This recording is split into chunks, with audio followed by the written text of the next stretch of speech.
নমস্কাৰ আপোনালোক সকলোকে পুনৰবাৰ আপোন চৰ্চৰ অন্য এটা ভিডিঅ'লৈ স্বাগতম জনাইছোঁ। আপোনালোকৰ যদি গাড়ী মটৰ আছে তেনেহ'লে 1 এপ্ৰিলৰ পৰা আপোনালোকৰ বাবে সলনি হ'ব এটা নতুন নিয়ম। তো আপোনালোকৰ গাড়ী, বাইক, স্কুটি যি নাথাকক আৰু তো আপোনালোকৰ কাৰণে 1 এপ্ৰিলৰ পৰা এটা নতুনকৈ নিয়ম সলনি হ'ব। তো সেই নিয়মটোনো কি মই আজি আপোনালোকক সেই সম্পৰ্কত জনাম। তো ভিডিঅ'টো প্ৰথমৰ পৰা শেষলৈকে চাই থাকিব। তো আপোনালোকৰ বাৰু গাড়ী মটৰ আছে নে নাই সেই সম্পৰ্কে কমেন্ট সেকশনত জনাবলৈ কিন্তু নাপাহৰিব। নিশ্চয় আজিকালি গাড়ী থাকেই, প্ৰায়বিলাক মানুহৰে গাড়ী থাকে। তো 1 এপ্ৰিল তাৰিখৰ পৰা আপোনালোক সকলোৰে কাৰণে এটা নতুনকৈ নিয়ম সলনি হ'ব। তো সেই সম্পৰ্কেই জনাম। তো ভিডিঅ'টো প্ৰথমৰ পৰা শেষলৈকে চাই থাকিব।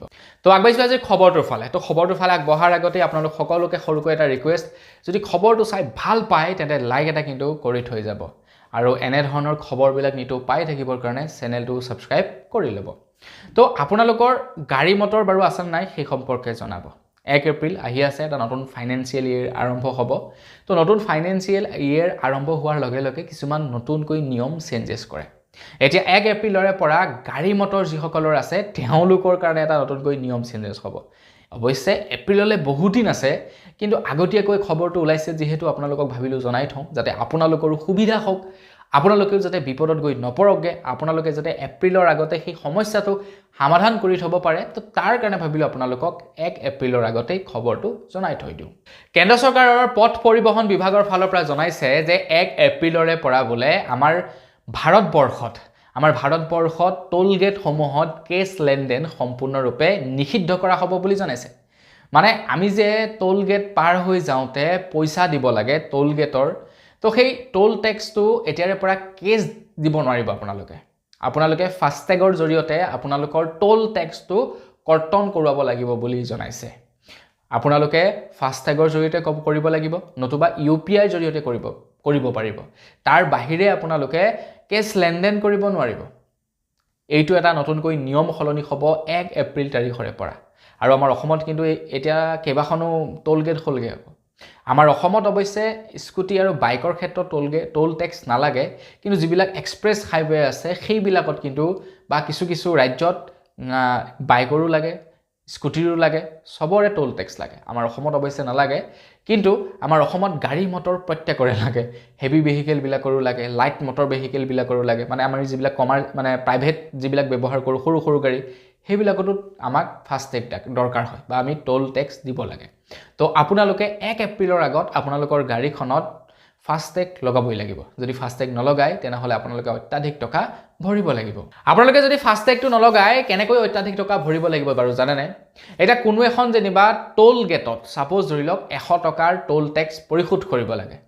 তেনে ক্ষেত্ৰত কি হৈ যায়, আপুনি যেনিবা অনলাইনৰ জৰিয়তে পইচাটো নকটালে, আপুনি কেছ লেনদেন কৰিলে।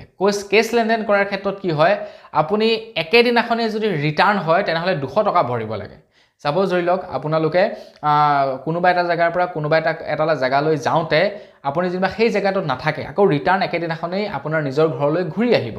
মাজত যেনিবা টোল গেট এখন পায়, তো আপোনালোকে যাওঁতেও 100 টকা দিব লাগিব, আহোঁতেও 100 টকা দিব লাগিব। যদিহে আপোনালোকৰ ফাষ্টেগ নাথাকে, যদি আপোনালোকে কেছ লেনদেন কৰে। কিন্তু আপোনালোকৰ যদি ফাষ্টেগ থাকে, আপোনালোকে ছেম ডেট যে ৰিটাৰ্ণ হৈছে তাৰ কাৰণে কি হয়, আপোনালোকৰ অনলাইনৰ পৰা কেলকুলেশ্যন কৰি পইচাটো কমকৈ কাটে। আপোনালোকে যাওঁতে যদি 100 টকা দিছে, আহোঁতে হয়তো 25 টকা 30 টকা তেনেকৈ কাটে। এইটো অসমৰ প্ৰত্যেকখন টোল গেটৰ লগতেই তেনেকুৱা, বা ভাৰতবৰ্ষৰ প্ৰত্যেকখন টোল গেটৰ লগতেই ছেম কণ্ডিশ্যন, একেই কণ্ডিশ্যন।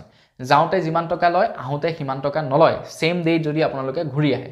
কিন্তু আপোনালোকৰ যদি ছেম ডেট ঘূৰি অহা নহয়, তেতিয়া অৱশ্যে সেইটো বেলেগ কথা, তেতিয়া বেছিকৈ কাটে, সেইটো এটা বেলেগ কথা, তেতিয়া আপোনালোকে বেছিকৈ পইচা পৰিশোধ কৰিব লাগে। কিন্তু ছেম ডে যদি আপোনালোকে ঘূৰি আহে তেতিয়া পইচা বেছি ভৰিব নালাগে। কিন্তু অফলাইনৰ জৰিয়তে যদি আপোনালোকে সেই কামটো কৰিবলৈ যায়, তেতিয়া আপোনালোকে যাওঁতেও 100 টকা দিব লাগিব, আহোঁতেও 100 টকা দিব লাগিব, কাৰণ সেইটো অনলাইনত ৰেকৰ্ড নাই ন। টোল গেটত যিসকল মানুহ আছে তেওঁলোকে আপোনালোকৰ পৰা পইচাটো কেছ কালেক্ট কৰিব। তো তেওঁলোকে কি কৰিব, 100 টকা 200 টকা লৈ ল'ব। কিন্তু যদি আপোনালোকৰ ফাষ্টেগৰ পৰা কাটে তেতিয়া হয়তো 120-25 টকাহে আপোনালোকৰ ফাষ্টেগৰ পৰা কাটিব। এইটো এটা ফাইদা আপোনালোকে যদি ফাষ্টেগৰ জৰিয়তে পৰিশোধ কৰে। তো সেইকাৰণে এইটো কম্পালচৰি কৰি পেলাইছে যে আপোনালোকে ফাষ্টেগ লগাবই লাগিব। 1 এপ্ৰিলৰ পৰা আপোনালোকৰ গাড়ীত ফাষ্টেগ লগাবই লাগিব। যদি নলগায় তেনেহ'লে অত্যাধিক টকা ভৰিব লাগিব। আৰু অৱশ্যে সম্পূৰ্ণৰূপে কেছ লেনদেন নাইকিয়াই কৰিব, UPI কৰিব পাৰিব, কিন্তু UPI কৰিলেও ছেম কথাই, একে সমান পইচাই আপোনালোকে ভৰিব লাগিব। 100 টকা 200 টকা ভৰিব লাগিব আৰু 100 টকাটো মানে জাষ্ট কৈছোহে 100ৰ ওপৰতে টোল টেক্স 120 টকা 130 টকা এনেকুৱা হয় গতিকে সেইকাৰণে আপোনালোকে ফাষ্টেগটো লগাই ল'ব বেছি নাযায় 200-300 টকা খৰচা হয় ফাষ্টেগটো লগাবৰ কাৰণে লগাই ল'ব সমস্যাত নপৰে তো বন্ধু-বান্ধৱীসকল বস আজি ভিডিঅ' জনাবলগীয়া সৰু এটা ইনফৰমেশ্যন ইমানেই আছিলে জানি কেনে পালে কমেণ্ট ছেকশ্যনত জনাব যদি ভাল লাগিলে লাইক এটা কৰিব চেনেলটো ছাবস্ক্ৰাইব কৰা নাই ছাবস্ক্ৰাইবটো কৰি ল'ব পুনৰ এটা ভিডিঅ' লগ পোৱাৰ সাজু ভিডিঅ' মাগিছোঁ ধন্যবাদ জয় অসম